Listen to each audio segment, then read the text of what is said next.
So you've signed in, you're ready to hit play. We're going to go to settings.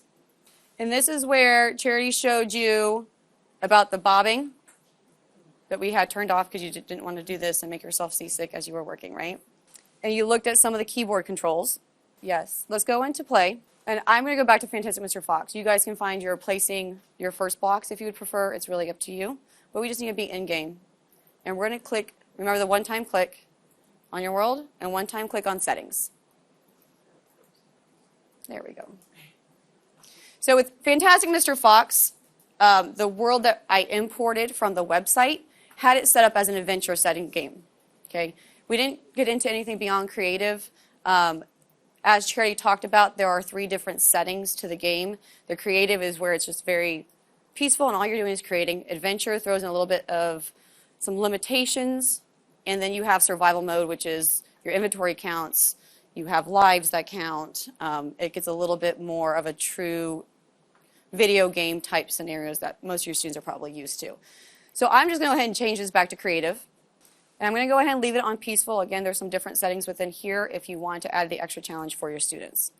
When we talk about multiplayer game, Charity will get into what this star here means and how to change that and why that would be important. As they get better, do you have different levels? Like some kids who are like professional at it, and there's kids who are like digging holes to the 4th layer. Do you change that, or do you put everybody on the same level? I think it depends on what your intention is with what the task is you're asking your student to do. Obviously, if you're going to, depending on how you structure it in the classroom, if you're going to use it as a center-based thing and you're just giving the kids the freedom to be creative, then you can let the one who might be more advanced do whatever is necessary and accept whatever the beginner might be able to do. If there's a specific task, obviously the one's a little bit more expert. It's going to take less time for that student to complete than the novice student. Again, assuming they have the content base of what you're trying to get them, not necessarily the way to build in the game, but the content knowledge of what you're trying to get them to understand. So I think it's just like anything else that you'd be doing in the classroom and you get a new piece of content you might be sharing with them. You're going to have those kids who are naturally going to be well versed at it and pick it up quickly, and then those who don't. So it's a little bit more of managing within the world and what you're asking them to do, which we'll get into a little bit later on. Yeah. So once you're in your world, I hope most of you guys picture placing your first blocks. Down at the bottom, we have this Show Classroom Settings button. Right now it's turned off because we just had you guys playing creatively within your own world. Building. Playing and building.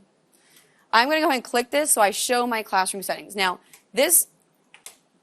I still find this a little confusing because of the way it's worded. So you have to really pay attention to the words and then decide do you want it on or off. So in our classroom settings, let's say I went into placing my first blocks and I created a couple different stations within my block world of tasks for my kids to do. And that's the template I'm planning on using, and I'm going to send it to the cloud for my kids to get. And now I want the students to import that world and do the tasks. There are certain things within the classroom that I would want to make sure my students don't necessarily encounter or have access to. That's where these classroom settings come into play. We already have our perfect world on. That keeps the rain away. It keeps it sunny and beautiful all day long.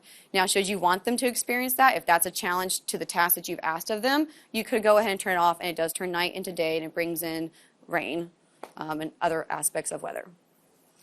We also have here, allow mobs. Is anyone in here familiar with mobs in Minecraft? Okay, there's a little hand back there. So mobs basically is what it sounds like. It is a mob of animals, of villagers, of creepers. When you start getting into some of the other settings, they just spawn, and then your player can encounter them. Sometimes they just kind of get in the way. So if I'm asking my students to go in and build something where I'm trying to assess their learning, assess their understanding, the mobs is something that's really not going to help, but might actually hinder what I'm asking them to do.